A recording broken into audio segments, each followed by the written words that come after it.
Chicken বল বানিয়েছিলাম। আসলে chicken বলটা অনেক পুরনো রেসিপি। এটা আমি আগে থেকে বানাতাম। আমি আমার মতো করে বানিয়েছি। কিছু চিকেন টুকরা টুকরা করে নিয়েছি আর কিছু পাউরুটিও ছোট ছোট টুকরা করে নিয়েছি। এরপর পেঁয়াজ, কাঁচামরিচ, লেবু, ধনেপাতা, পেঁয়াজ পাতা, রসুন এগুলো নিয়েছি, দেখতে পাচ্ছেন। এখান থেকে যতটুকু লাগে ততটুকু আমি ইউজ করব। একটা মিক্সচার জার নিয়ে নিলাম। মিক্সচার জারটা আমার অনেক পুরনো, অনেক বেশি ভালো কাজ দেয় এটা। এটা আমি চিকেন পিসগুলো দিলাম, কয়েক পিস পাউরুটি দিলাম এখানে। তারপর পেঁয়াজ কুচি দিলাম কিছু, পেঁয়াজ কলিও দিলাম, রসুন, তারপর ধনেপাতা কম ছিল দেখে আমি এই পাকাগুলো সহ দিয়েছি। তারপর কয়েকটা মরিচ, কাঁচামরিচ গোটা দিয়ে দিচ্ছি একটু লেবুর রস। এরপর আমি গুঁড়া মশলাগুলো আস্তে আস্তে অ্যাড করবো। একটু তেল দিয়েছি এর আগে। তারপর একটুখানি লিকুইড মিল্ক দিলাম। তাছাড়া দিলাম লবণ, আপনার কর্নফ্লাওয়ার আমি এখানে গোলমরিচ গুঁড়ো দিয়েছি। আমি কয়েকবারে করব, সেই জন্য এটা হচ্ছে গয়া মানে আদা রসুন এগুলোর পেস্ট। এটা আপনাদের সাথে আগে পরিচয় করিয়ে দিয়েছিলাম।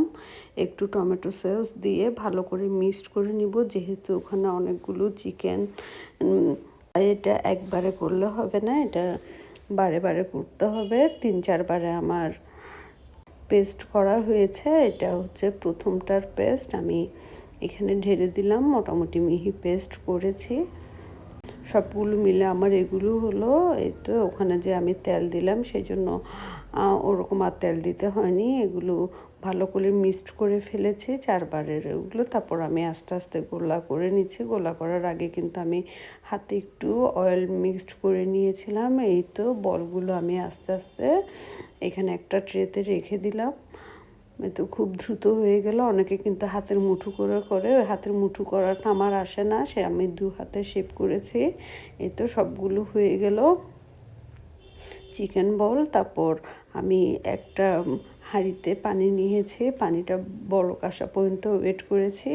তারপর এখানে আমি একটা বল ঢেলে দিলাম।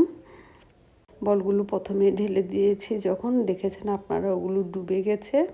এটা যখনই ভেসে উঠবে পানি থেকে, পানির উপরে উঠে আসবে, তখনই মনে করতে হবে যে এটা হয়ে আসছে। ঠিক সে পর্যায়ে আমি এগুলো আস্তে আস্তে পানি ছেঁকে নামিয়ে ফেলবো। এটা সবচেয়ে বেস্ট হতো যে একটা ঝুড়ির উপর রাখলে, তাহলে এক্সট্রা পানিগুলো ঝরে পড়তো। এই তো এগুলো একটার সাথে একটা লেগে গেছে।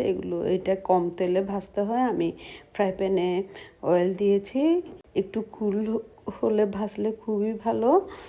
আমি কিন্তু তাড়াতাড়ি লাগবে, সেজন্য আমি এটা হালকা গরম থাকতে ফ্রাই প্যানে দিয়ে দিচ্ছি। একটু নাড়াচাড়া করলে পুরোটু হয়ে আসবে।